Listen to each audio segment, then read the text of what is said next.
자, 하나하나 얘기해볼게요. 화석연료는 왜 역사적 화학 반응인지, 철의 재련은 또 왜 역사적인 화학 반응인지 끄덕여지는지만 네, 보세요. 먼저 광합성 얘기를 좀 먼저 할게요. 광합성.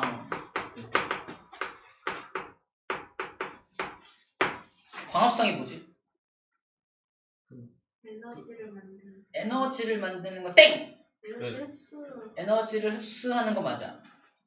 이산화탄소랑 그거랑 이제 식물 안에서 뭐랑 합쳐서 에너지 만드는 거였는데. 뭐랑 합쳐서. 그럼 뭔지. 에너지를 만든다는 표현은 잘못된 표현. 포도당이라는 물질을 만드는 거예요. 그죠? 그 물질을 분해해야 에너지가 나오는 거지. 물질을 만드는 과정을 에너지를 만드는 과정이라고 말하면 안 됩니다. 자, 맞어. 자, 지금 총 정리를 해보면 다 알고 있죠? 정리해보면은 이산화탄소라는 재료와 주원이가 말한 그 어떤 물질은 뭐냐면 물이야. 이산화탄소하고 물이 재료입니다. 이산화탄소하고 물이 재료야. 식물이 이산화탄소를 기공을 통해서 잎을 통해서 끌어들이고 뿌리를 통해서 물을 끌어들여서 그거를 재료로 해가지고 이 물질을 만들어. 이 물질을 만드는 게 목적이야. 그 물질 이름은 정답 포도당입니다. 포도당의 화학식은 CH53? 어디서 나오는 화학식이지? 막 부르지 말고! C6야. H는 12개고요. O도 6입니다. 자, 이거 기억해야 돼, 지금 이제는. 그 다음에 산소가 나오는데, 봐봐. 광합성을 왜 하니? 라고 물어보면 많은 사람들이 잘못 대답하는 게 산소 만들려고요 라고 대답해. 그럼 미안해. 산소 만드는 게 목적은 아니야. 산소가 목적이 아니라 바로 포도당을 만드는 게 목적이야. 근데 포도당을 만들다 보니까 남는 재료를 버려야 될 거 아니야? 그 남는 재료가 산소야? 그러니까 식물의 입장에서는 노폐물을 버린 거야. 노폐물을 버린 걸 산소를 버리는 겁니다. 우리 입장에서는 산소를 내뿜어 주니까 아 고마워 고마운 식물 막 이러잖아. 식물은 뭐라 그럴까? 뭐야 나 버린 거 가지고 이럴 거야. 그런 느낌인 겁니다. 너무 고마워하지 마. 너무 고마워하지 마. 버린 거야. 버린 겁니다. 사실 버린 거. 아무튼 그렇고요. 자, 그 다음에 개수를 맞춰야 되는데 쌤이 왜 포도당의 화학식을 기억하라고 하냐면 C6죠. 탄소가 6개 필요한 거니까 이산화탄소가 6분자가 필요해요. 그 개수를 쭉 맞춰보면 완전 신기하게도 6이 들어갑니다. 물론 생명과학 2를 배우면 이제 전체 풀로 쫙 배우면 12개 들어가고 6개 나오고 해서 알짜적으로 6개긴 한데 지금은 알짜적인 것만 해서 666이라고 기억하면 됩니다. 딱 맞아 들어가요. 왜? 알짜적인 뭔 소리야? 나중에 알려줄게요. 알짜적인. 괜히 얘기했다. 알짜임 비슷한 거야. 자, 이렇게 하면 딱 왼쪽과 오른쪽에 개수가 딱 맞아. 여기 수소 12개 딱 보이나요? 여기 12개 있잖아. 그치? 산소 6개, 여기도 12개니까 산소가 몇 개냐? 18개인가요? 여기 6개 있고 12개 있으니까 18개? 맞네요. 딱 맞죠? 딱 맞춰줄 수 있어야 돼. 이 광합성식은 여긴 안 나와 있지만 페이지를 몇 장, 2페이지 넘기면 광합성식이 나와 있습니다. 그죠? 2페이지 넘겨서 페이지 219쪽을 보면 219쪽을 보면은 여기 광합성식이 나와 있죠. 광합성식이 나와 있고 광합성식에 반대되는 식이 바로 호흡식입니다. 광합성식을 알고 있으면 이걸 반대로 돌리면 호흡이 되는 거예요. 호흡이 되는 거예요. 오늘 뭐 호흡에 대한 얘기를 할 건 아니니까 광합성식만 일단 알고 있으면 될 것 같습니다. 그 광합성이 딱 봐봐. 역사적이죠. 모르겠죠, 그죠? 모르는 게 많다고. 광합성이 그럼 왜 역사적인 화학 반응이냐 소개하겠습니다. 광합성을 통해서 만드는 얘는 버린 거지만 요 산소가 굉장히 중요한 역할을 합니다. 산소가. 자, 이걸 이해하기 위해서는 이제 과거로 좀 시간을 돌릴게요. 언제로 돌아가냐면 쌤이 처음 태어난 그때. 마그마 바다 때. 나 바로 죽었어요. 아무튼 마그마 바다 때를 상상해봐. 마그마 바다 때 이렇게 지구가 마그마 바다로 있었을 때, 그지? 상상했죠? 지구가 운석의 충돌이 줄어들면서 지구가 식어가죠. 식으면서 뭐가 만들어져요? 핵? 핵도 만들어져요. 식으면서. 맞아. 지각이 이렇게 만들어진 거야. 지각이 만들어진 거야. 이 지각이라는 개념이 이때 만들어진 거예요. 지각이라는 개념이 이때 만들어지지 않았다면 영서가 조그만 거 같잖아. 내가 지각했다고 뭐라고 하겠어? 안 하겠어? 안 하겠지. 이때 지각이라는 개념이 만들어진 거야. 재밌는 얘기인데. 이해 못한 사람이 많은 것 같아요.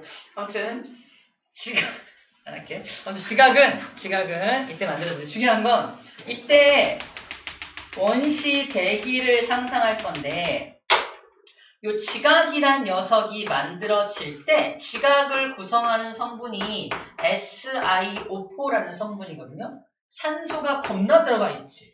뭔 소리냐면 지각이 만들어질 때 대기 중에 있던 산소가 지각으로 전부 들어가. 모두 다 들어가. 그럼 대기 중에는 산소가 있었다는 거 없었다는 거야? 하나도 없는 상태가 되었다는 겁니다. 하지만 이산화탄소는 겁나 많았고요. 질소도 겁나 많았고 그 다음에 메테인 가스나 암모니아 가스 같은 것들도 굉장히 많았어. 산소만 없었어. 이때 쌤이 또 태어나. 어떻게 됐을까? 또 바로 죽어. 왜?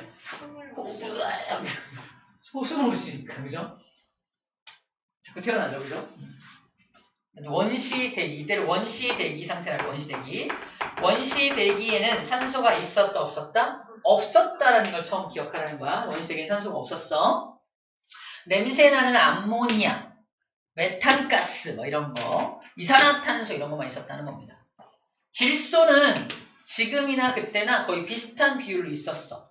질소는 삼중결합 물질이라서 한번 만들어지면 잘 분해가 안 돼요. 그래서 그때도 아마 78%, 지금도 거의 78%가 있는 게 질소의 비율입니다. 이제 문제 풀다 보면은 과거 원시 대기부터 현재 대기까지 끝까지 변함이 거의 없는 그래프가 있어. 이 자식 누구야? 질소구나 라고 판단해야 돼. 그런 것들 판단해야 돼. 자, 그런데 이 원시 지각이 만들어지고 나서 그 다음에 공기 중에 있던 수증기가 음결돼. 지구가 식으니까 음결되면서 물방울이 돼서 내립니다. 이걸 현상을 한 글자로 뭐라 그래? 정답 비가 내립니다. 대단한데. 비가 막 내려요. 비가 막 내리면 원시 지각 아래 이렇게 푹 파인 곳에 뭐가 쌓인다? 물이 쌓이겠죠? 이거 물이 쌓입니다. 원시 지각에 물이 쌓인 녀석을 뭐라 그래? 이거를 원시 맞아. 원시 바다 그래. 원시 바다. 처음 만들어진 원시 바다는 짰을까 안 짰을까? 안 짰어. 그치? 그냥 공기 중에 있던 물이 내려온 거라니까? 안 짜. 전혀 짜지 않아. 지금 현재 우리가 알고 있는 바다랑은 사뭇 다른 바다입니다. 근데 왜 짜졌을까? 쌤이 이 사실을 알기 전까지는 소금 만드는 맷돌이 바다에 빠져가지고 계속 소금을 만들어내서 짜진 걸 알고 있었어요. 전래동화에서 그렇게 봤거든. 하지만 아니었어요. 자, 소금은 NaCl이죠. 맞죠? 염화나트륨이잖아. 나트륨 이온과 염화 이온이 어디선가 공급돼서 만났기 때문에 짜진 성분, 소금 성분이 만들어진 거야. 우리가 기억할 건 뭐냐면 나트륨 어디서 왔지? 바로 지각에서 이렇게 흘러 들어온 겁니다. 나트륨은 지각에 굉장히 많이 있어. 네, 자, 상상해. 비가 막 내려. 땅으로 흐르면서 나트륨을 녹여가지고 바닷속으로 들어오는 장면을 상상해 주면 됩니다. 그렇게 나트륨이 지각으로부터 공급이 돼요. 염소기체는 어디서 공급되냐면 이 원시 바다 밑에서도 화산 폭발이 일어나. 화산 폭발. 여기서 화산이 뻥 폭발해서 공급된 것이 바로 염화이온이에요. 화산 폭발. 정리하면 얘는 지각으로부터 온 거고요. 얘는 해저화산으로부터 공급된 물질이에요. 이것들이 만나서 바다를 점점 짜게 만들었다라는 겁니다. 이제부터 이제 소금 만드는 맷돌 이야기는 좀 잊어버려도 될 것 같아요. 그렇죠? 잊어버릴 것 같습니다. 나만 그거 아는 거 아니지? 다 읽어본 적 없어? 네, 저 읽어봤어요. 읽어봤죠? 네. 그런 줄 알았다니까. 저 맷돌을 빨리 건져야 될 텐데. 그럼 계속 짜질 텐데 이렇게 생각했는데. 나만 그랬어? 그랬어요. 아무튼 자, 이 기원에 대해서 좀 알고 있어야 합니다. 원시바다가 굉장히 큰 역할들을 많이 하는데 짜진 건 짜진 거고 원시바다는 어쨌든 물이잖아. 물 성분이잖아. 물 성분이 있으니까 두 가지 역할을 하는데 첫 번째 역할은 뭐냐면 바로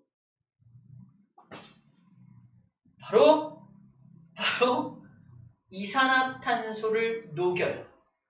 공기 중에 이산화탄소가 굉장히 많았어. 근데 원시바다가 만들어지면서 이게 여기에 녹아 들어가면서 공기 중에 있는 이산화탄소의 비율이 점점 줄어들어요.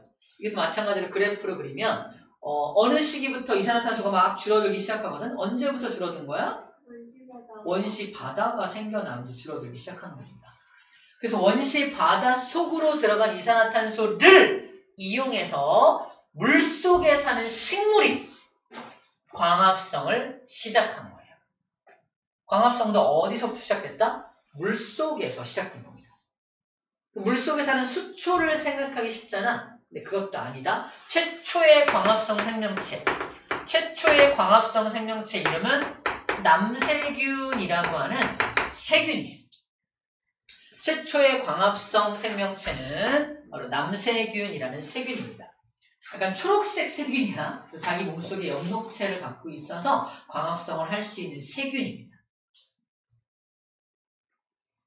얘가 이제 식물의 어떤 엄마, 식물의 조상이 되겠죠. 식물들의 조상이 되는 세균이 바로 저 남세균이라는 세균이고, 남세균으로부터 비롯된 광합성 생물체 출현으로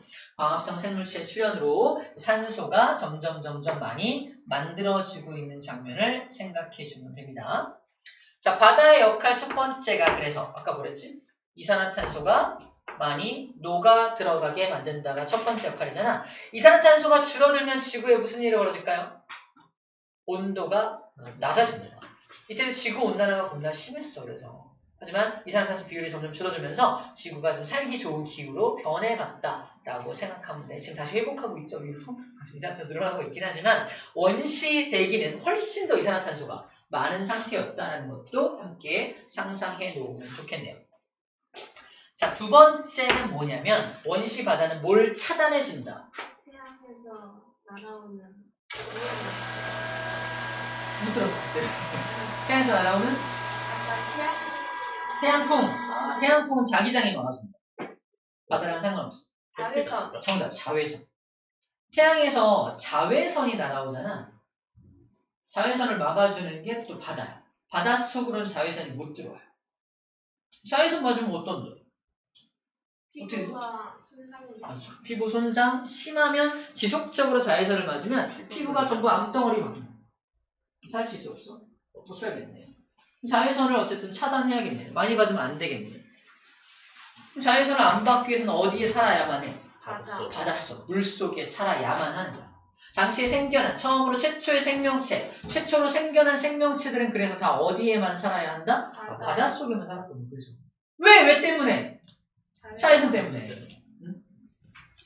바다가 자외선도 차단해주는 이런 역할을 해줬다는 겁니다. 바다가 큰 역할을 했죠. 계속입니다. 그러면 자외선을 차단해주는 바닷속에만 생물이 살았다면 지금은 어때요? 바다에만 살고 있나요? 아니요. 집이 어디야? 여기 학원이야? 땅 위에 집이 있어요? 우리 집은 바닷속에 있는. 아닌 거 알죠? 만약에 이 녀석이 없었다면 우린 아직도 물속에 살아야 돼. 이 녀석은 누구? 오존층입니다. 우리 오존의 정체를 알아야 돼. 오존이란 O3입니다. O3를 오존이라 해. 오존. O2는 산소잖아. 산소가 하나 더 있어. 오존이 오존층은 O3. 어떻게 만드냐면은 산소가 대기 중에 누적되면 화학 반응을 통해서 오존을 만들고 활성산소를 만들어냅니다. 이렇게 만들어요. 그래서 오존이 만들어지는 과정을 보면 돼요. 중요한 건 오존이 만들어지려면 대기 중에 산소가 겁나 많아야 돼. 이해? 인정? 산소가 겁나 많아요. 산소 누가 만들어? 남세균으로 시작된 식물들이 막 물속에서 막 뽀글뽀글 만들 거 아니야? 시험 문제입니다. 물속에서 만든 산소가 바로 대기 중에 누적됐을까? 아니야. 책에 뭐라고 나와있냐면 살짝 올려볼게. 처음 나온 산소는 밑줄 쫙 금속과 반응하여 산화물을 만들었다. 이거 가지고 문제를 만들어 치사해. 처음 나온 산소가 바로 대기 중에 누적된 게 아니야. 금속하고 만나서 금속을 녹쓰는데 먼저 이용됐다는 겁니다. 무슨 말이야? 지각에는 이렇게 돌 성분만 있는 게 아니라 금속 성분도 겁나 많아. 산소가 부족했기 때문에 금속들이 녹슬지 못한 상태가 있었는데 산소가 뽀글뽀글 나가니까 일로와! 그래서 산소를 데리고 와가지고 막 자기를 녹슬게 하는데 먼저 이용했다는 거예요. 금속은 반응성이 엄청 크거든요. 산소도 반응성이 커. 둘이 만나서 막 녹쓰는 장면을 상상해주면 돼요. 처음 나온 산소들은 다 금속들을 녹쓰는 데 이용된 거예요. 그래서 모든 금속을 다 녹슬게 한 후에 더 이상 반응할 금속이 없지. 그제서야 대기 중에 산소가 누적되기 시작했다. 그 산소가 누적되어서 오존까지 만들어지는 거예요. 시간이 꽤 걸렸겠죠.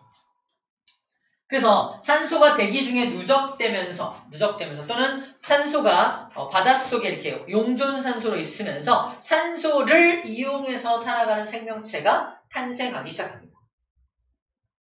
그러면 이 산소가 만들어지기 전에는 생명체가 없었나?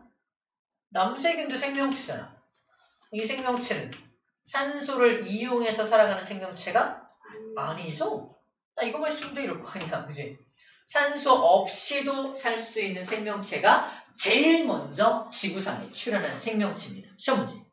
지구상에 출현한 최초의 생명체는 산소 호흡을 하는 생명체이다. 틀린 말이라는 겁니다. 산소 호흡의 반대말은 무산소 호흡이에요. 무산소 호흡. 산소 없이 호흡하는 거. 무산소 호흡하는 생명체가 먼저 출현하고 나중에 산소 호흡을 하는 생명체가 출현한 거야. 이해되죠? 이런 흐름을 알아야 이 순서를 이야기할 수 있습니다. 우리는 산소 호흡을 해요? 무산소 호흡을 해요? 산소 호흡을 하죠. 그래서 이런 말이 나오는 거야. 광합성하는 생명체가 없었다면 또는 광합성이라는 화학 반응이 없었다면 산소 호흡을 하는 우리도 없어. 이제 인정이 좀 되죠. 광합성이 역사적인 화학 반응이라는 거 인정이 되는 순간이네요. 그죠? 인정, 알았어. 역사적이네. 너 없었으면 우리도 없었네. 이렇게 되는 거예요. 그죠? 그런 거 잘 기억해주면 될 부분입니다. 자, 산소 때문에 산소 호흡 체크할게요. 산소 호흡 생물 출현, 그 다음에 오존층 형성 때문에 육지로 올라와서 살 수 있게 되었다까지 주르륵 연결되고 있는 겁니다. 또 하나 빼먹으면 안 되는 게 나온 산소가 이렇게 누적되기 전에 아까 금속들하고 반응한다고 했잖아. 금속하고만 반응한 게 아니라 요 녀석하고도 반응합니다. 메테인하고 반응하고 암모니아하고 반응해서 다른 물질로 바꿔. 그래서 메테인도 대기 중에 많이 없게 만들고 암모니아도 많이 없게 만든 것도 산소 때문입니다. 다시 말해서 산소가 뭐 했다? 지구 대기 조성을 변하게 만든 것도 산소가 한 역할이야. 비교해볼게. 원시 대기에는 요딴 거 잔뜩 있었지. 현재 대기에는 제일 많은 게 뭐냐? 질소가 제일 많죠. 이건 변함이 없어요. 그때도 질소가 제일 많았어. 근데 그 다음으로 많은 게 지금은 뭐야? 산소가 그 다음으로 많아. 질소, 산소만 합쳐도 99%인 거 알아요? 그 다음 아르곤이 많고 이산화탄소가 많거든요. 메테인은 암모니아는 흔적도 없네? 아예 없는 건 아니지만 비율이 너무 작아. 왜 이렇게 없어졌지? 산소 때문에. 산소가 걔네랑 반응해서 다른 물질을 변화시켜버린 거야. 만약에 암모니아가 아직도 굉장히 대기 중에 많이 남아있다면 쌤이 이렇게 바람을 이렇게 할 때마다 어우 화장실 냄새가 계속 날 겁니다. 이게 암모니아 냄새가 여름에 화장실 냄새가 암모니아 냄새라고 보면 돼요. 약간 그런 냄새. 대기 중에서 계속 화장실 냄새가 나면은 외계인이 아니겠죠? 안 되겠죠. 대기 조성을 변하게 한 것도 산소. 산소 호흡 생물이 출현하게 한 것도 산소. 오존층 만든 것도 산소. 육지 위로 생명체가 올라오게 한 것도 산소. 그러므로 광합성은 굉장히 중요한 화학 반응이 맞다. 인정이 되는 순간입니다. 오케이. 됐습니다. 이제 광합성에 대한 인정을 좀 하고 다음으로 넘어갈게요. 다음은 화석연료입니다. 화석연료에 대한 부분은 214쪽 그림을 먼저 해볼게요. 여기 나와 있는 이 그림 갖다 합시다. 자, 화석연료 하면 뭐가 떠오르냐? 석유, 석탄. 천연가스도 화석연료예요. 천연가스는 이제 석유 있잖아. 석유가 약간 휘발 성분이 강해서 휘발을 한 녀석이 천연가스라고 하는데 공부할 때에서 휘발을 강조해서 공부하면 됩니다. 석유가 휘발돼서 이렇게 됐다라고 공부할 때 스트레스를 풀리지 않을까? 아무튼 휘발돼서 만들어진 게 천연가스라고 생각하면 돼요. 아무튼 얘네들 세 가지가 거의 이제 화석연료인데 인류가 문명을 만들 때 가장 중요하게 생각했던 게 뭔지 알아? 물과 농사. 그죠? 물이 많은 곳. 농사가 잘 되는 곳. 어디가 농사가 잘 되지? 비옥한 토양. 어디가 비옥하지? 주의. 바다는 짜서 안 돼요. 강 주변도 이렇게 깎이는 곳이 아니라 퇴적되는 곳이죠. 강물이 이제 어떤 물질을 쌓아서 퇴적되는 퇴적지대가 이제 메소포타미아, 이집트 문명 등등 여러 개의 문명을 만드는 곳이야. 쌤이 문명을 만드는 사람이야. 여기가 좋겠고 농사를 짓도록 하지. 사람이 막 모이고 난 데려가겠네. 이집트 막 가서 문명을 좀 만들고 그런 사람이라고 쳐봅시다. 약간 신축의 존재인데 어디를 갔더니 땅을 막 봤더니 시커먼 물이 콱 나와. 뭐야 이게? 헬스. 이게 뭐였을까? 석유였거든. 쌤 바보야. 신이 아니야. 그죠? 신이었다면 이 지역을 차지했겠지. 나중에 큰 돈이 될 걸세. 그죠? 하지만 당시에는 사람들이 살아가는데 전혀 쓸모가 없는 까만 물이야. 당시에 사람들은 어떻게 생각했냐면 이건 저주받은 땅이다. 이게 저주받은 땅이야. 아무도 살 수 없는 땅이라고 생각했어. 안타깝지. 내가 먼저 차지했어야 되지. 어쨌든 내가 만약에 먼저 차지했다면 만수로 기름 좀 팔아 이렇게 될 거 아니야. 내 땅이니까 그죠? 이렇게 될 겁니다. 뭐 모든 구단 내가 다 살 수 있어요, 그죠? 그런데 어쨌거나 저주받은 땅. 근데 지금은 그 저주받은 땅이 가장 노른자 땅. 누구나 차지하고 싶어하는 땅이 됐어. 그게 어디야? 어디지? 중동 지방 그리고 사우디아라비아 이런 데잖아, 그지? 우리 사우디아라비아 왕자가 와서 뭐 어디에다가 얼마? 570조? 투자한다고 막 그러고 있어요. 그러고 있는데 아무튼 그렇게 돈이 막 남아도는 나라입니다. 석유 팔아서 돈이 맨날 남아도는 나라가 있어요. 그런 나라가 있습니다. 그런데 화석연료가 왜 화석연료의 연소가 왜 역사적인 화학 반응인지 지금 설명할게요. 옛날에는 괄시받았던 그 화석연료가 약간 16세기인가? 산업혁명이 언제 일어나죠? 16세기 맞나? 아무튼 산업혁명이 일어날 때 이 까만 물의 정체가 궁금했던 어떤 사람이 까만 물이 뭐지? 갔다가 불을 붙여본 거야. 확 켜본 거지. 그랬더니 열이 어마어마한 열이 막 나. 이거 잘 이용만 하면 이 열 가지고 뭔가 할 수 있겠는데? 같은 양의 나무와 같은 양의 화석 연료를 태워봤어. 나무가 낼 수 있는 열의 양이 이만큼이라면 이 같은 양의 화석 연료가 내는 열의 양이 이만큼이야. 어마어마하게 많은 열을 발생시킨다는 걸 알아내서 이걸 가지고 물을 끓여. 그래서 그 물을 수증기로 만들어. 이걸 증기라고 하죠. 증기를 고압으로 휘 쏴가지고 터빈을 돌아가게 만듭니다. 그 터빈을 바퀴에 연결하면 열차가 되는 거야. 그 터빈을 배에다 연결하면 이렇게 뭐라 하죠? 이렇게 아무튼 앞으로 가는 동력 장치가 되겠죠? 그래서 증기기관차, 증기선 같은 운송수단을 만듭니다. 화석연료 때문에 가능했던 거야. 우리 이런 기관을 증기기관이라고 불러. 증기기관, 외형기관 중에 하나인데 증기기관을 만들 수 있게 된 게 화석연료 덕분이라는 겁니다. 그 증기기관을 이용해서 기계를 돌려.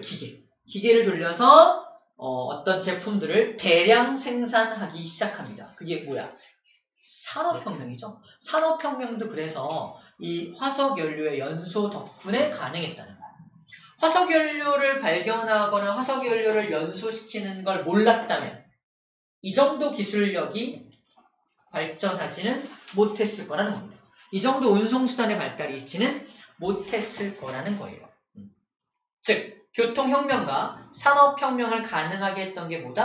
화석연료의 연소 덕분이다. 이쯤 말했으면 인정하겠죠. 아, 화석연료의 연소가 역사적인 화학과는 맞구나. 약간 억지 느낌이 있지만 맞구나라고 인정해주면 됩니다. 아, 그렇지. 화석연료가 없었다면 이 정도 문명이 발전할 수는 없었겠네라고 인정해주면 됩니다. 체크할 부분은 이거야. 많은 양의 열이 발생한다라는 거 체크해주면 됩니다. 많은 양의 열이 발생한다. 그래서 그것 때문에 산업혁명을 비롯해서 교통의 혁명이다. 산업혁명, 교통혁명을 일으켰다라는 거예요. 산업혁명과 교통혁명이 가능하게 했다. 자, 여기서 우리를 힘들게 하는 게 나와. 되게 아무것도 아닌 것 같잖아. 우리가 틀리는 문제가 나와. 여기서 틀릴지 진짜 몰랐어. 그게 뭐냐면 바로 이 텍스트야. 근데 화석연료를 너무 태우다 보니까 환경 문제가 생겨. 그치? 우리 알고 있죠? 어떤 환경 문제죠? 이산화탄소로 인한 지구온난화죠. 지구온난화가 벌어지고 있다. 이러면 맞는 말이야. 근데 문제에서 치사하게 뭐라고 하느냐. 화석연료를 태우면 화석연료를 연소시키면 공해물질이 나옵니다. 맞는 말이야? 틀린 말이야? 틀린 말이야. 공해물질은 나오지 않아. 내가 처음으로 화석연료를 태워서 물을 끓여서 증기기관을 만들자고 제안한 사람인데 만약 화석연료를 태웠을 때 어마어마한 공해물질이 생성되는 걸 알았다면 화석연료를 이렇게 많이 쓸 수 있었을까? 지구를 죽이는 일인데? 아니었겠지. 처음에 쓸 때는 이런 마음으로 썼어요. 화석연료란 체크. 탄소와 수소가 주성분이야. 탄소하고 수소가 주성분이니까 이걸 연소시킨다는 건 산소랑 결합시키는 거거든? 남는 탄소하고 남는 산소 만나면 이산화탄소밖에 안 나와. 남는 H하고 남는 O가 만나면 물밖에 안 나옵니다. 이산화탄소하고 물밖에 안 나와. 저게 공해물질이냐고. 아니야. 저게 공해물질이면 우리도 다 공해물질을 내뿜고 있는 거야. 숨 쉴 때 뭐 나가요? 이산화탄소하고 수증기 나가. 우리가 공해물질 내뿜고 있는 거야? 아니거든요. 화석연료 마찬가지야. 처음 사용할 때 당시에는 공해물질이 전혀 나오지 않기 때문에 마구 썼던 거야. 막 썼던 겁니다. 근데 막 쓰다 보니까 이산화탄소의 비율이 점점 많아지면서 지구온난화라고 하는 환경 문제가 생긴 거야. 그죠? 환경 문제라는 키워드와 공해물질이라는 키워드는 다른 거야. 근데 왠지 제대로 공부 안 하면 책에서 환경 문제라고 읽었어. 공해물질이겠네. 라고 착각한다는 거예요. 이래니까. 혼자 공부할 때 잘못 공부하는 경우가 저런 경우예요. 시험 문제에서 공해물질 생성된다고 체크해서 틀렸어. 틀렸네! 왜세요? 이거 보세요. 환경 문제라고 했잖아요. 환경 문제는 공해물질 때문에 생긴 게 아니라 이산화탄소 때문에 생긴 거잖아. 그치?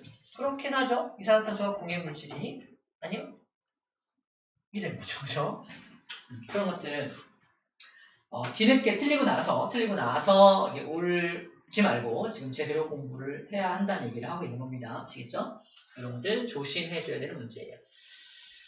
좋습니다. 그래서 화석 연료는 그래서 환경 오염물질을 내뿜는 건 아니야. 하지만 환경 문제를 일으킬 수는 있습니다. 그 말이 돌아갔지만 완전 다른 말이야. 알겠죠? 다른 말입니다. 잘 정리해줘야 돼요. 자, 세 번째입니다. 세 번째 역사적 화학반은 철의 재련이에요. 철의 재련. 철의 재련 관련돼서는 우리 그림 한 장을 좀 보고 올게요. 이거 먼저 씁시다. 우리 그 다음 페이지에 철의 재련 나오죠. 페이지 215쪽에 철의 재련이라는 파트가 나오고 위에 이렇게 빈 공간 있잖아. 여기다 메모를 좀 할 거야. 필기 좀 할 겁니다. 필기는 한 칸, 두 칸, 세 칸, 네 칸이 필요해요. 네 칸을 나눠서 필기할 거고 맨 위에는 제목을 쓸 겁니다. 맨 위에 제목은 뭐냐면 금속의 반응성입니다. 금속의 반응성 이고요. 첫 번째 칸을 떼요. 첫 번째 칸을 띈 다음에 두 번째 칸 여기 그러니까 총 세 번째 칸이죠. 여기다가 써 나갈 겁니다. 처음에 제일 반응성이 큰 게 칼륨, 그 다음 칼슘, 나트륨, 마그네슘, 알루미늄, 아연, 철, 니켈, 주석, 납, 수소, 구리, 수은, 백금, 금이라고 쓸 겁니다. 저기 마지막으로 두 번째 건 PT. PT야. 백금을 PT라고 해. 그리고 나서 맨 여기 위에다가 이쪽에다 화살표를 그리고 반응성이 크다. 이쪽이 반응성이 작다. 라고 체크합니다. 자, 그리고 이제 이름들을 잘 모르는 사람들 위해서 필요한 사람만 쓰면 돼요. K는 칼륨이죠. 칼륨. 물어볼 거야. 얘는 칼슘. 얘는 나트륨. MG는 마그네슘이죠. AL은 알루미늄입니다. 알루미늄. 여기는 칸이 좀 크니까 이렇게 써요. 여기다 바로 붙였어요. Z에는 아연이에요. 아연. 얘는 철, 니켈, 주석, 납, 주석입니다. 석, 납. 얘는 수소예요. 바로 구리, 수은. 은 빼먹었다. 수은, 미안. 수은 다음에 은이 빠졌네요. 백금, 금까지, 소리. 은이고요. 백금이고, 금입니다.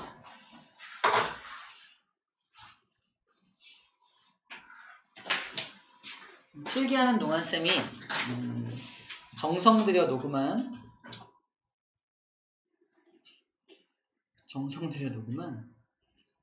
노래 하나를 들려주도록 할게요. 쌤의 육성이 나올 테니까 놀라지 말고. 칼카나마 아라 천리 준합수고 수은 백금 창피해. 반응성이 크면은 이온이 되고 반응성이 작으면 석출이 되지. 감탄한 거 아니야? 감탄한 거 아니고 끝났다. 드디어 끝났다라는 의미였어. 노래를 듣는 동안 1년이 지나간 거야. 엄청 길어. 다른들은. 쌤이 안 보고 막 썼잖아. 머릿속에 어떤 암기법이 있겠지. 쌤이 머리가 나쁘기 때문에 암기법 없으면 못해요. 이 긴 거 어떻게 해요? 그래서 암기법 만든 게 이 노래에다가 이거를 음을 붙여서 암기하고 있는 거고요. 칼카나마 아라철리가 여기까지 끊는 거야. 칼카나마 아라철리. 그 다음에 추납, 추납, 수구, 수은, 백금이야. 수은, 백금이야. 추납, 수구, 수은, 백금. 그리고 반응성이 누가 커요? 이쪽이 크죠? 이거 금속이잖아. 금속은 반응성이 크다. 즉, 금속의 반응성은, 금속은 우리 배웠는데 전자를 버리고 싶어하는 성질을 가진 게 금속이라고 배웠거든. 전자를 잘 버리는 것들이 반응성이 큰 것들이겠지. 전자를 버리면, 원자인 내가 전자를 버리면 양이온으로 바뀌잖아. 이온이 잘 되는 물질이라고 해석할 수도 있는 거야. 그래서 반응성이 크면은 이온이 되고 라고 써있는 거야. 이온이 잘 되고 반응성이 작은 것들은 뭐한다? 석출이 되지라고 쓰는 거야. 음은 그냥 석출이 되지. 그걸 맞추기 위한 그냥 뭐라고요? 그런 거야. 그냥 그런 거야. 다 썼으면 한 번만 더 들어볼게요. 칼카나마 아라철리 주납수구 수음 백금 반응성이 크면은 이온이 되고 반응성이 작으면 석출이 되지. 끝났다는 감탄사였습니다. 이거는 끝났다. 때만 하시. 석출된다는 게 석출된다는 게 고체 상태로 이렇게 남아있다는 뜻이야. 고체 상태로 남아있게 된다는 뜻이 석출된다라고 표현합니다. 여기에 굉장히 많은 역사적인 내용들이 들어있어요. 첫 번째 바로 들어갈게요. 어떤 내용이 들어있냐면 쌤이 또 태어났어. 언제? 신라시대 때. 김수로 왕님 머리를 보니까 번쩍번쩍한 뭐가 이렇게 있어요. 뭐죠? 왕관. 왕관인데 뭐로 만들었어? 금으로. 금으로. 왜 금으로 만들었어? 이쁘니까. 이쁘니까? 단단해. 단단하니까? 금이 단단해요? 비싸서. 비싸서? 빛나서. 빛나서. 맞아. 빛나고 아름다운 건 맞아요. 근데 철이 없어서. 응? 아니, 철이 없다는 말이 김수로 왕이 막 이랬다는 게 아니라 철이 없다는 게 아니라 당시에 이용할 수 있는 철이 없어서 딱딱한 물질이 없어. 아름답고 가공하기도 쉽고 자연계에 그냥 있는 그대로 석출 상태로 그냥 좀 덩어리째 존재하는 게 금이었거든요. 반응성이 너무 작은 게 금이라서 자연계에서 덩어리째로 발견해요. 반짝반짝거리는 게. 좀만 다듬으면은 예쁜 나뭇잎 모양도 만들 수 있고 왕관 모양도 만들 수 있어요. 귀걸이 만들고 장신구를 많이 이용했던 이유가 자연계에 그냥 그렇게 있어. 반응성이 작으니까 공기 중에 있는 산소, 공기 중에 있는 물하고 반응하면 전혀 반응하지 않아. 그래서 변하지 않는 금속이라고 말하지. 그래서 우리가 결혼 같은 거 할 때 금반지를 나눠 끼는 이유가 뭐야? 우리 변하지 말자. 하지만 항상 변하죠. 차라리 철을 끼지. 아무튼 금반지를 끼는 이유는 그런 의미를 담고 있긴 합니다. 금이 변하지 않고 염산을 뿌려도 내 손만 녹지 금반지는 안 녹아. 그만큼 반응성이 작아요. 왜 염산을 뿌려도 안 녹는지 좀 이따 실험을 통해서 배우게 될 겁니다. 그래서 금이 반응성이 작다는 말은 바로 그런 말이에요. 자연계에서 금덩어리 상태로 발견됩니다. 우리나라에도 금이 나올까 안 나올까? 나옵니다. 근데 우리나라 사람들은 다 또 태어납니다. 조선시대야. 그래서 천민으로 태어나. 할 일이 없네. 어떡하지? 하는데 외국인들이 막 들어오더니 에이, 컴온. 왜요? 지금 상투 틀고 있고 막 일꾼이야. 광산을 개발한대. 그래서 나한테 인부로 광산 개발에 참여해달라는 거지. 오케이. 뭐 줄 건데? 밥 주겠대. 오케이. 그래서 광산에 갑니다. 그래서 사람들이 광산을 만들어서 거기서 인부들이 막 곡괭이로 막 광물을 캐요. 무슨 광산인가 봤더니 금광이야. 금이 나오는 금광입니다. 쌤이 우연히 그래서 쫙 캐는데 뭔가 툭툭 뜯어서 나와. 노란색의 반짝반짝거리는 이따만한 금덩어리가 나옵니다. 이게 바로 그거요? 금덩어리요? 그래서 딱 뭔가 어디 보자기에 싸서 딴 데로 챙기려는 순간, 나 성향이 그래. 빼돌리려는 순간 발견했어, 이 자식이. 에이! No touch! No touch? 이게 no touch인가 보다. 사람들이 뭐래? 이게 노다지래. 노다지라는 말이 금덩어리를 노다지라고 하는 말이에요. 여기서 나온 말이에요. 제가 그랬어, 노다지라고.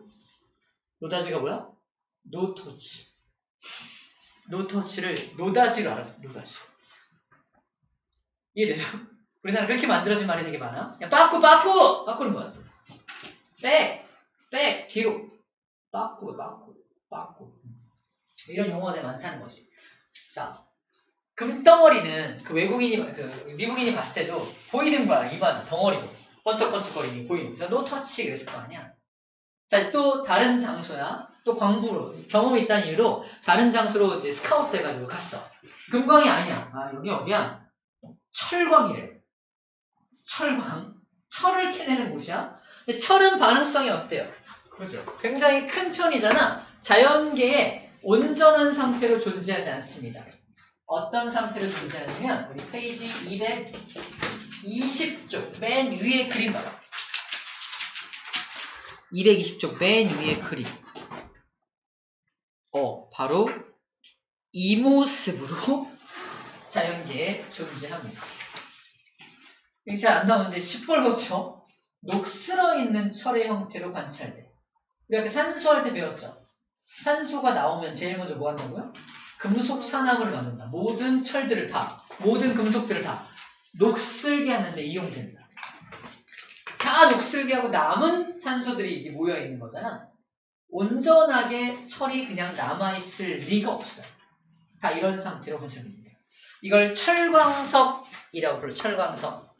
써놓으세요. 철광석은 순수한 철과 자연계에 존재하는 산소와 그 다음에 석이니까 돌 성분에 해당하는 SiO4 같은 성분이 다 섞여 있는 게 철광석이야. 즉 쉽게 말하면 녹슬어 있는 철 플러스 돌덩어리. 녹슨 철돌덩어리. 그죠? 철광석이야. 저걸 내가 우연히 뻥 캐냈어. 이거 집에 가져가서 써야겠어. 쓸 수 있을까? 어디다 써? 못 써요. 쓸 데가 없어. 이 녹슨 철은 자석에도 안 붙어. 이 녹슨 철은 손대면 부서집니다. 우리 이미지로 밑에 철의 부식에 이 뭐야? 보여줄까? 밑에 이런 그림 나와 있죠? 이거. 녹슨 대문에 녹슨 대문에 철이 녹슬어 있는 거예요, 이제. 이거 더 녹슨 다음에 손 대면 다 부서집니다. 다 부서져요. 자, 굉장히 오래된 집, 철 대문으로 된 집 다 부서져요. 단단하지가 않아. 부식된 철은 다 부서집니다. 더 이상 철로서 단단하다는 기능을 하지 못하는 거지. 그러니까 저 철광석만 가지고는 내가 아무것도 할 수 없어. 우리 지금 철을 이용해서, 순수한 철을 이용해서 건물도 짓고 다리도 만들고 막 되게 많이 이용하거든? 근데 저 철광석만 가지고는 할 수 없단 말이야. 철광석을 순수한 철로 다시 되돌리는 작업을 해야 됩니다. 그걸 철의 재련이라고 불러줘요. 재련이라는 표현이 순수한 금속을 뽑아내는 것을 재련이라고 불러줘요. 재련이라고 불러줍니다. 재련이라고 불러줍니다. 그럼 철을 어떻게 재련하면 좋을까? 자, 철을 잠깐 보여줄게요. 철은 이 페이지 볼게요. 그 앞에 페이지인데 철을 재련할 때 필요한 물질이 되게 많아. 철을 재련할 때는 이러한 물질이 필요해. 첫 번째 코크스, 그 다음에 철광석, 그 다음에 뜨거운 공기까지 필요합니다. 일단 이게 뭐지? 자, 철에 대한 배경 지식을 먼저 할게요. 철은 화학식으로 Fe라고 하고요. 원자번호는 26번입니다. 20번 넘어가죠. 우리 외웠어 안 외웠어? 외우지 않았습니다. 왜 외우지 말라고 했는지 기억나나요? 20번 넘어가면 성질이 지 마음대로. 성질이 지 마음대로. 20번까지는 성질이 딱 정해져 있거든요. 전형적이다. 전형 원소라고 하는데 20번 넘어가는 것들은 그때그때 성질이 다르다라는 표현으로 다를 이자 써서 전이원소라는 표현을 써요. 그때그때 성질이 달라. 어떻게 성질이 다르냐면 어떤 경우에는 철이 나 전자 2개 버릴 거야. 그래서 철이 전자 2개를 버려서 Fe2 플러스 이온으로 이온화가 돼요. 또 어떤 경우에는 야 나는 전자 3개 버릴 거야. 그래서 Fe 3 플러스로 이온화 되기도 합니다. 근데 얘네들이 공기 중에 있는 산소하고 결합할 거잖아. 산소는 원자 번호가 8번이라서 어떻게 이온화되죠? 전자 2개 얻어서 2-로 이온화가 돼요. 원자가 전자 6개니까 2개 필요하잖아. 그래서 모든 산소는 2-로 이온화된 상태에서 둘이 결합하게 됩니다. 첫 번째 경우는 둘이 만나서 중성되어야 되거든요. 얘는 2 플러스고 얘는 2-니까 1대1로 만나면 되겠죠. 그래서 Fe 하나, O 하나, 끝! 이렇게 만들어져요. 얘를 산화철 2라고 불러줍니다. 이름이 뭐야? 산화철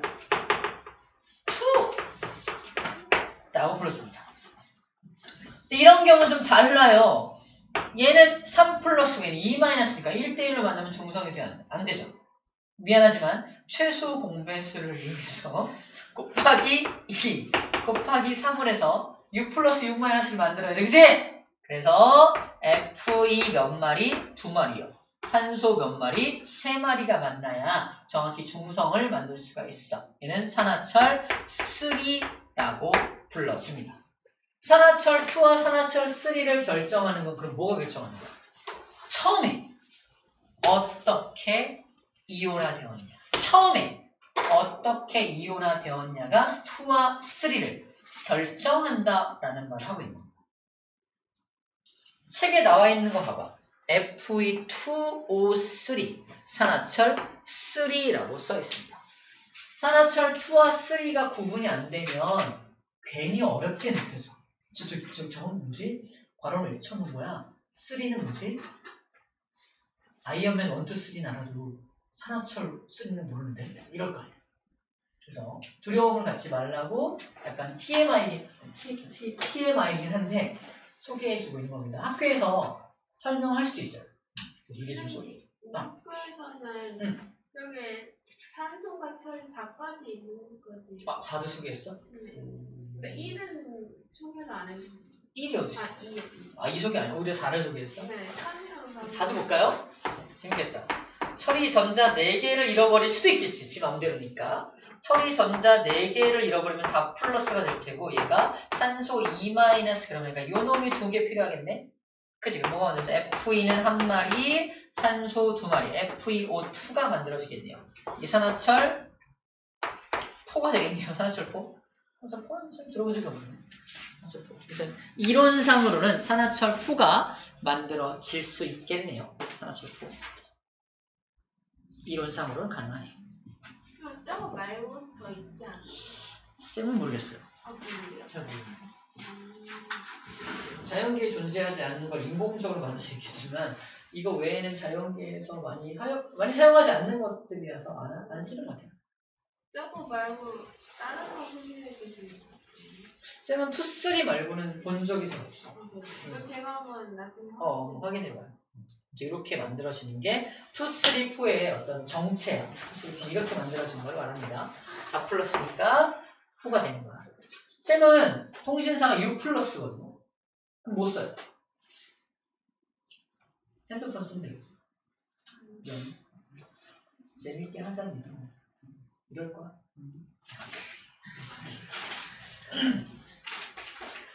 자, 이렇게 해서 일단 금속의 반응성을 기억하는 거 하나랑 철의 재료까지 얘기했는데, 자, 철의 재료할 때 요거 얘기 왜 했냐면은, 철을 재련한다는 건 요 녀석, 이 형태로 자연계에 존재하는 그 빨간색의 철광석에서 뭘 뜯어내야 돼? 산소를 뜯어내야 돼. 과학자들이 모여서 이 산소를 뜯어내야 철을 쓸 수 있는데 어떻게 하면 산소를 뜯어낼 수 있을까를 고민합니다. 이걸 고민한 이유는 간단해요. 그 전에 어떤 다른 물질에서 산소를 뜯어낸 경험이 있거든요. 이게 뭘까? 구리예요, 구리. 구리에서 산소를 뜯어낸 경험이 있어. 구리도 자연계에 온전한 상태로 존재하지 않습니다. 이 금이나 은까지는 자연계에 거의 온전한 상태로 존재할 수 있거든요. 이 녀석들은 얘보다 반응성이 크니까 다 녹슬어 있는 상태로 존재하겠죠. 근데 저 구리로부터는 산소를 뜯어낸 경험이 있어. 어떻게? 구리가 철보다 녹는 점이 좀 낮거든. 막 녹이고 막 열을 가해서 뜯어낸 경험이 있단 말이야. 근데 철은 잘 안 되는 거야. 그래서 아이디어가 필요했던 거지. 자, 봐. 구리가 그래서 철보다 먼저 이용된 거 알아요? 구리를 한자어로 동이라고 해요. 얘를 주석하고 섞어서 이용한 시대가 어느 시대야? 청동기 시대입니다. 청동. 이게 청동기 시대. 쌤이 태어납니다. 언제? 구석기 시대 태어나요. 돌 막 갈아가지고 막 농기구 만들고 막 창 만들고 했던 시절을 살다가 세상이 좀 변했어. 청동기를 쓰는 시대로 바뀌었네. 대한민국이란 나라가 막 나타나고 막 그래요. 원검이 안녕 원검 뭐 나라 만들려고? 뭐로? 이러고 있어요. 아무튼 당군왕검이 우리나라를 처음으로 만들었을 때가 청동기 시대인 거 알아요? 청동기 시대 때 만들었다고 해요. 그래서 청동기 시대 다음, 청동기 시대, 그러니까 석기 시대 다음이 청동기 시대, 청동기 시대 다음이 철기 시대잖아. 그 시대의 흐름도 뭐에 맞춰서 변하고 있어? 금속의 반응성 순서예요. 반응성의 역순이죠. 그죠? 반응을 많이 잘 안 하는 것부터 사용하기 시작하다가 그 다음으로 약간 재련하기 쉬운 것들 먼저 사용하다가 재련하기 어려운 걸 나중에 사용한 거야. 지금은 앞에 있는 것들 다 재련 기술을 가지고 있습니다. 가지고 있어요. 굉장히 기술이 발전했어요. 근데 이때 이 시대의 흐름이 바로 이 금속의 반응성 안에 시대의 흐름도 들어있다는 것까지 우리가 이해할 수 있다는 겁니다. 자, 이제 아이디어를 내보자. 철광석을 이제 재련할 거야. 철광석은 Fe2O3 산소가 3마리 있잖아. 이 산소를 뜯어내야 됩니다. 어떻게 뜯어내면 좋을까? 하다가 어떤 과학자가 이걸 이용합시다. 뭐야? 연탄가스요. 네? 왜 연탄가스? 연탄가스가 산소를 뜯어내는데 굉장히 힘이 세요. 연탄가스가. 무슨 말이냐면 사람이 연탄가스에 중독되면 어떻게 돼요? 죽어요. 왜 죽죠? 연탄가스의 정체는 일산화탄소입니다. 일산화탄소가 연탄가스인데 저거에 중독되면 왜 죽죠? 서스피해서 뭐지? 산소 하나가 여기다가 붙어서 이산화탄소가 돼서 뜯겨서 죽는 거 아닐까요? 비슷해요. 산소를 얘가 뺏어가. 누가 가져갈 걸 얘가 뺏어가는 거야? 우리 몸이? 우리 몸에 있는 적혈류예요. 봐봐. 쌤이 태어나요. 밤에 잠을 자는데 연탄가스가 누출됐어요. 연탄가스는 연탄을 떼었을 때 많이 나는 거잖아요. 연탄도 화석연료로 만듭니다. C하고 H로 구성되어 있는 거. 이걸 태운다는 건 뭐야? 산소랑 결합시키는 거잖아. 이거 공해물질 아닌 그거. 이산화탄소하고 물만 나온다며. 일산화탄소가 어떻게 나와? 나올 수가 없죠. 근데 연탄가스 중독 사고는 언제 일어나? 평상시에 맨날 일어나? 비 오는 날. 또는 이제 막 오늘 연탄이 들어온 날. 이동 과정 중에 물에 젖었을 경우에 저 연탄이 제대로 안 타. 다른 말로 뭐라고 말한다? 불완전 연소가 일어난다. 불완전하게 연소가 일어나면 요 C하고 E씨가 O 하나하나 뜯어내서 CO를 2마리 만들어낸 이런 이상한 일이 발생을 해요. 연탄가스가 생성되는 거야. 그래서 비 오는 날 사람들이 이렇게 많이 죽었어요. 안타깝게. 연탄을 바짝 이렇게 습기가 없는 곳에 보관하고 있다가 떼야 되는데 비 오는 날 사람들이 많이 죽었습니다. 그럼 왜 연탄가스 중독되면 죽냐? 쌤이 태어나요. 연탄가스 누설이 됐어. 쌤 몸속에 산소를 제일 많이 필요로 하는 건 뇌입니다. 뇌한테 산소를 날라주기 위해서 누가 대기하고 있냐면 적혈구가 대기하고 있어. 적혈구 나한테 뭐라 그럴까? 야, 숨 좀 쉬어. 숨 쉬었어, 그죠? 숨 쉬었더니 호흡기를 통해서 산소가 들어왔어. 오케이, 어떻게 하려고? 가져가려고 내가 날라줄게. 오케이, 내가 날라주겠죠. 그럼 사는 거야. 근데 숨 쉬는 과정 중에 뭐가 같이 들어와? 연탄가스에 해당하는 일산화탄소가 같이 몸속에 들어오는 거야. 적혈구하고 일산화탄소가 이제 산소를 두고 경쟁합니다. 내가 산소 가져갈 거야! 너 꺼져! 1의 힘으로 산소를 당기는 게 적혈구의 힘이야. 일산화탄소 뭐라 할까? 장난 아니야? 얘가 산소를 끌어가는 힘이, 놀라지 마세요, 400입니다. 400배만큼 커다란 힘으로 산소를 확 가져가. 이 400배 큰 힘이 발생하는 이유는 나중에 화학할 때 배우는데 400배 큰 힘으로 산소를 뜯어가다 보니까 이 적혈구는 산소를 구경도 못해. 놀겠죠. 적혈구가 놀아. 산소를 운반을 못해. 어떻게 돼? 뇌한테 산소 공급이 안 돼. 뇌는 5분 이상 산소 공급이 안 되면 썩기 시작합니다. 산소가 제일 많이 필요한 게 뇌야. 산소 공급이 차단되면 뇌가 썩어가기 시작해요. 쌤이 한 7분 만에 사람들이 발견을 해서 산소 막 공급하고 해서 다시 살아났어. 2분간 뇌가 썩었겠지. 아니요. 나 살았어. 이러게. 언어장애, 기억력장애, 약간 몸도 잘 못 움직이고 뇌손상에 의한 피해를 입게 됩니다. 근데 연탄가스 중독됐다 살아난 사람은 다 막 제대로 살지 못하고 많이 또 이제 곧 죽는 이런 일들이 많이 발생돼요. 뇌손상이 되게 위험한 거잖아. 이제 뇌손상. 그런 일을 일으키는 게 연탄가스. 연탄가스의 위험성을 알리고자 하는 게 아니라 이거를 이 일산화탄소가 산소를 400배 큰 힘으로 뜯어간다는 사실에 착안해서 야, 뭐야 이게 산화철에서 산소를 뜯어낼 때 저걸 이용하자는 거지. 그래서 넣어주는 게 연탄가스를 만들기 위해서 코크스하고 뜨거운 공기를 넣어주는 거야. 왜 차가운 공기 아니고 뜨거운 공기를 넣어줄까? 그래야 불완전 연소가 더 잘 일어나. 코크스가 뭐냐면 얘가 C입니다. 코크스가 C야. 코크스를 공급하고 그 뜨거운 공기에는 산소가 있을 거 아니야? 산소를 막 집어넣는데 뜨겁게 해서 집어넣으면 불완전 연소가 일어날 확률이 높아져. 그래서 나온 화학식이 이 녀석인 겁니다. 코크스의 산화. 코크스가 산소랑 만나서 일산화탄소 두 분자가 되는 화학식을 적어주고 있는 거야. 불완전 연소가, 써놓으세요. 불완전하게 연소가 일어났기 때문인 거지. 안 나와있죠? 불완전 연소가 안 나와요?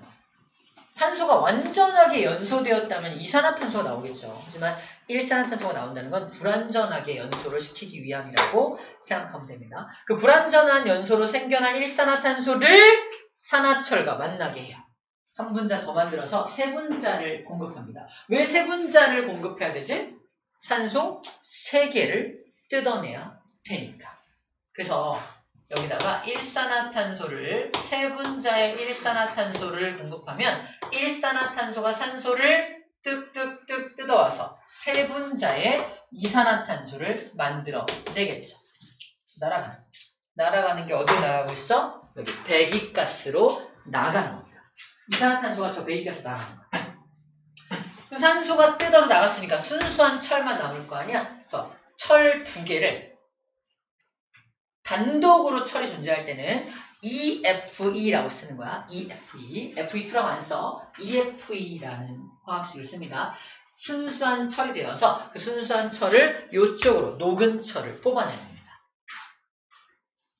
아하, 그렇게 해서 순수한 철을 얻어냅니다. 저 순수한 철 얻어낸 걸 이렇게 길쭉하게 틀에 넣고서 이제 식히면 우리가 알고 있는 그 철이 되는 거죠.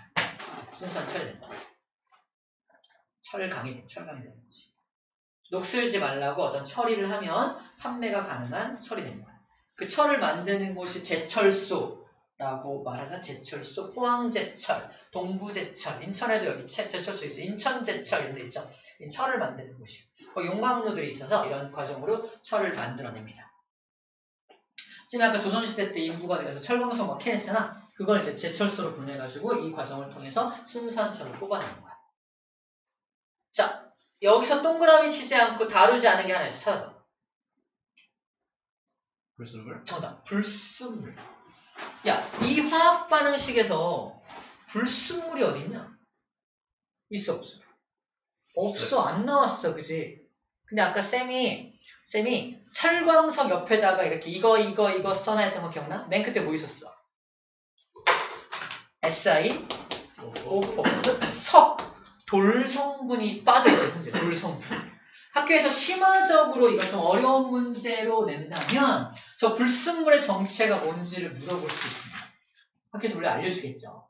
불순물을 없애기 위해서 여기 빠져있는데 여기다가 CaO라고 하는 소석회를 집어넣어요. 이 소석회를 집어넣으면 소석회가 아까 이 철광석에 섞여있는 이 석성분 SiO4라는 성분과 만나가지고 불순물 성분으로 나옵니다. 그 불순물이 요 소석회 플러스 SiO4 성분이야. 이거를 슬래그라고 해요. 슬래그라는 이름으로 불순물이 나오게 됩니다. 그리고 완벽하게 철광석에서 산소 뜯어내고 돌 성분 뜯어내서 완벽한 철이 나오게 되는 게 왼쪽 순수한 녹은 철로 나오게 되는 거죠. 그래서 불순물은 돌 성분이구나 라고 생각합니다. 돌 성분이구나. 돌 성분, 석성분, 돌 성분을 뽑아내는 거예요. 돌 성분을 뽑아내기 위해 필요한 게 뭐냐라는 문제가 나올 수 있는 게 바로 소석회입니다. CaO라고 하는 소석회를 또 암기해줘야 되는 내용이에요. 우리 기본 책에는 빠져있는 내용인데 학교에서 혹시 강의할 때 저 내용까지 말씀하시는지 잘 들으라는 얘기입니다. 이 철의 재료는 학교 시험 문제에서 아까 200만 % 나온다는 게 선생님들이 너무 좋아하는 소재예요. 너무 좋아하는 소재예요. 우리나라가 철강 사업으로 세계적으로 유명한 거 알아요? 철강 되게 유명하고 그 철로 만든 배도 유명하고 반도체도 물론 유명하지만 조선업도 유명하고요. 철강도 되게 유명합니다. 선생님들이 되게 좋아하는 소재예요. 우리나라에서 좋아하는 소재이기도 합니다. 그래서 이것도 시험 문제로 안 나온 학교를 보기가 어려울 정도. 꼭 나온다고 합니다. 쌤이 오늘 다룬 내용 안에서 모든 내용이 나올 겁니다. 더 이상 나올 내용은 없어. 그런 것도 잘 기억해주면 되는 부분입니다. 좋아. 그럼 철을 재료해서 순수한 철을 만들면 이 철 가지고 뭐 할 수 있다? 아까 기관차 만들 때도 열차를 뭐로 만들어? 철로 만들죠. 산업혁명 하려면 기계를 만들어야 돼. 기계는 뭐로 만들어? 철로 만들죠. 증기선도 철로 만듭니다. 철이 없으면 교통혁명이 불가능했을 것이다. 철이 없으면 산업혁명도 불가능했을 것이다 라는 측면에서 인류가 발전하지 못했을 것이다 라는 측면에서 철의 재련도 역시 뭐다? 역사적인 화학 반응이 맞다. 강제 끄덕끄덕이죠. 맞네요. 오케이. 그래서 처음에 말했던 역사적 화학 반응에 대한 걸 정리를 좀 해봤습니다. 자, 이제 전부 다 끄덕끄덕여지나요? 맞네. 역사적인 거 맞네. 그 정도로 좀 정리해주면 될 것 같아요. 잠깐 쉬었다가 산화환원 반응의 정의부터 해서 나머지 내용 좀 정리해볼게요. 잠깐 쉬었다 합시다. 근데 소석회에서 나오면 돌성분이 검출이 나오는 거 아니야? 소석회는 뭐라고?